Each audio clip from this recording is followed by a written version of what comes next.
From now on, you're not going to face any problem signing a client for a marketing agency, even if you're starting out. And I know this is a very big claim of mine, but if you're going to stick to the very end, you're not going to regret it. It's going to be very easy for you to land clients for marketing, and it's not a clickbait. It's not like a trick for you to just stay till the very end. Stay till the very end. You're not going to regret it. You're going to end up liking this video, commenting Bhavesh, this value is like top notch, amen, and I can bet on it. Stick with me, because everything I'm going to mention down in this video, it's going to be all about getting clients, to be honest. I know a lot of my audience are complete beginners. You guys are just starting out, no social proof, no testimonials, reviews, whatever it is, right? Just starting out from scratch. You just know about SMMA and now you want to get clients. And that's like the starting of all the agencies out there. That's how you start your agency, by getting that first client, right? So what matters is getting that very first client for a marketing agency. There are two types of outreaches. I've already covered this down a lot of times. First is outbound, second is inbound. In this specific video, we are not going to talk about inbound system. Why? You're just starting out, you don't have any audience, and you chances are like less than 1% you're going to get any inbound lead in your DM on any of the platforms. The chances of acquiring clients at this point of time for you guys is all about doing outbound out, cold DMs, cold emailing, cold calling. It's all cold. You're putting your offer in front of prospects who are completely cold. When I'm saying cold, they have no idea who you are, what's the name of your company, what do you do, why are you even reaching out to him. You have no clue about it. That's cold. Outbound outreach or cold outreach, anything you can say. Let's talk about it. When you do outreach, you reach out to the client, and most of the time what end up happening is your client is ghosting you. Your prospect, is actually ignoring your messages. He's seeing your messages, not responding to it. It's a big rejection. When you're running an agency, doing outbound outreach, it's a very, very big rejection. It hurts your ego. It discourages you a little. It makes you feel a little demotivated, and by the end of the day, you're sad. I'm not getting any responses. How will I even get an appointment? Because this is all connected. How? First of all, you get a response. Then you convert that response into positive conversation. From positive conversation, then it leads down to an appointment. And from appointment, then it converts down to an actual client. Right? Let me talk about certain scenarios and how to handle them. The first one is, you started cold outreaching. You have the script ready, you have your offer is ready, you're just ready. You reached out to the first prospect, he ghosted you, right? He ignored your message. How to handle that? Now I'm about to tell you a quick hack in order to not to get ghosted or ignored by a prospect. You're going to thank me for this. I do remember, I think I spoke about it in my past videos, but let me talk about it all again for you guys. By the end of your script, you should have minimum of 2 to 3 call to actions. Here's an example. Hey John, any chance would you be interested in generating solar leads? That's your pitch. Now 2 to 3 call to action. Also, John, which state are you selling in? 1. John, how many sales are you closing per month? 2nd. Also, do you work with commercial or residential solar? 3rd. You have given him 3 questions which he will act upon, right? Because the pitch is common. Everyone is pitching him. He's getting 40-50 messages every single day. The pitch is very common. In order to stand out from the crowd, you gotta ask him certain questions. He'll think in the mind, like, this guy's asking me some good questions. Let's respond to him and let's find out like what he has to offer. That's the first step of converting a cold prospect into an actual interested lead. Because if he responds to you, then you can start a good conversation. Another example, especially for remodeling. Hey John, any chance you'd be interested in generating bathroom remodeling leads? That's a pitch? Question mark. First call to action would be, also John, which state are you selling in? That's the very basic. He's going to tell you like, we're just currently selling in Texas, something like that. Second call to action would be, also do you do home as well as kitchen remodeling? Second. Third would be, John, do you have experience running Facebook ads? Have you tried running Facebook ads in the past? Question mark.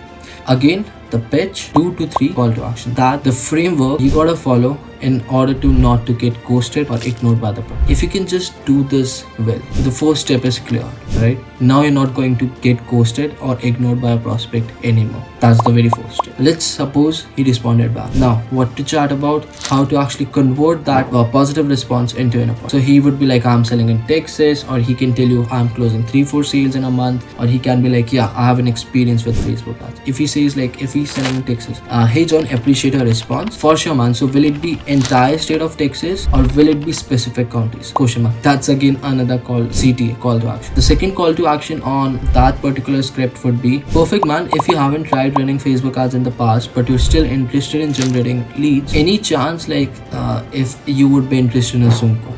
That's how you go for the pitch directly in the second script itself, right? That's just one example I'm giving.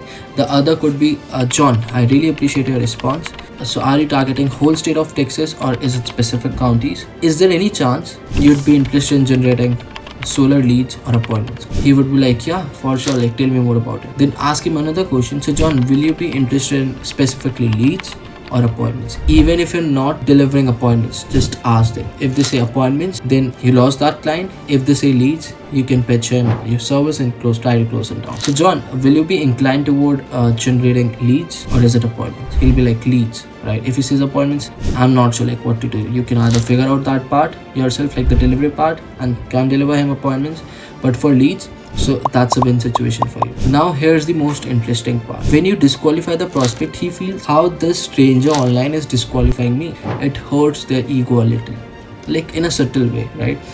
And the client feels like, let me get on a call with him and let's see like what he has to offer. But how? You're going to disqualify him by saying, John, we only work with clients who can spend a minimum of $1,200 to $1,500 a month. That's how it's going to disqualify. On top of that, we charge $2,000 retainer, then again give him a CTA, and this CTA would be all about pitching. So John, any chance you'd be interested tomorrow at 2 p.m. Eastern or 3 p.m. Eastern for a quick Zoom call? Give him 2 times. The more options you're going to give to him, the chances are like he'll be choosing either one of them. If you're going to just give one option to the client, whether it's the offer, whether it's the time, he's not going to select anything because he doesn't have a variety. And people tend to like variety. People are versatile. They want different things. They want options, right? So that's how you have to play with the psychology. And guys, the tricks I'm telling you, the hacks I'm telling you, working for me till this very date, during this time of the day when I'm recording, it works amazingly well for me. So go for the pitch. 90% chances are there he's going to be like, hey man, sure, 2 p.m. works for me. That's it. John, what's your best email where I can send a Zoom invite to? He drops his email, send him a Google invite. That's how you're going to get the very first appointment for yourself. If you do follow this framework, guys, just as soon as you book your first appointment, just DM me on Instagram personally. My editor is going to just link my Instagram in the description, also here on the screen. It's Bhavesh Kumar with the 3 R's in the end. You are going to DM me like, Bhavesh, I got my first appointment using this framework because I'm so much confident in this strategy and the results are guaranteed. So this was the entire framework of how to actually get your very first appointment and how to sign clients. Obviously guys, like this video wasn't about like how to actually close those clients. This video is all about how to get that very first appointment, right? So I've told you how to get appointments. Now it's up to you how you actually close them on a Zoom call, right? Alright guys, the second most important thing is, where can you reach out to these clients? Depending on your niche, if you have done the research correctly, you should be knowing where your prospects are hanging out. It could be Facebook, Instagram, LinkedIn, Twitter, YouTube, whatever, Reddit, Quora, anything, right? They could be hanging out anywhere. How would you know? After doing the research. If there's no research, don't expect to get clients. And that's the truth of running an agency. So do your research first, then see where your prospects are hanging out on. If it's Instagram, just stay there all day long. See what they're posting. Engage with the content, engage with the post, comment down, like their post, send them friend request, connect with them. That's like a way to build an audience up and to reach out more prospects on daily basis. There's like a lot of videos I've already created in the channel, like I mentioned, on how to actually get clients. You're going to see one card here about how to find clients, right? And if you also want to know like how to book appointments with more different strategies, you're going to see another card here. Now you guys will be concerned, Bhavesh, we are just starting out. I don't have a script. I don't know how to create a script. For that too guys, I've covered your back. And you're going to see another card here. I'm giving away my own script which you can use, right? So guys, in this video I've literally made it super easy for you to sit in front of your laptop, start your outreach, take action, use the framework, whatever I've just mentioned, write the notes down, create your own scripts. Like you should be having 3 to 5 scripts to reach out to clients. Test those 5 scripts out and see which one is converting well, which one is getting you most positive responses. And for the call to action part, you have to test out different call to action. Just don't stick to 2-3 call to action. I have a list of call to actions for my own agency. Obviously I cannot disclose that. It's all accessible to the remastered program, remastered group, which is my coaching program. So it's like I have given that access to students itself, right? So call to action is like so much underrated thing, but it's so much powerful, right? So I know it's hard until it's actually get done. Before you actually get your first appointment, obviously you're going to feel a little demotivated, but whatever I've mentioned in this video, take some action on those things. You're going to get those clients like who are just hanging out there, who need your services very, very soon. Either way guys, I hope you really did like this video. You found it some kind of value in this video. If you did, you know what to do. Like the video, subscribe to the channel, drop your feedback. Guys, I love hearing your feedback, and to be honest, if you have noticed, I've recently responding back to all the comments, to be honest, right? If you see my recent videos, I have been mostly responding to all the comments out there, right? I read every single comment of yours because I really value your time, because you're just using your own time to just watch my videos. So obviously I have to just I gotta be humble and grateful about that fact. And that's why like on every single video I just say like drop your feedback guys. It would be appreciated. Anyways guys, let's connect on Instagram too, and all the very best. Take action, and I'll be back with more videos very, very soon. Bye.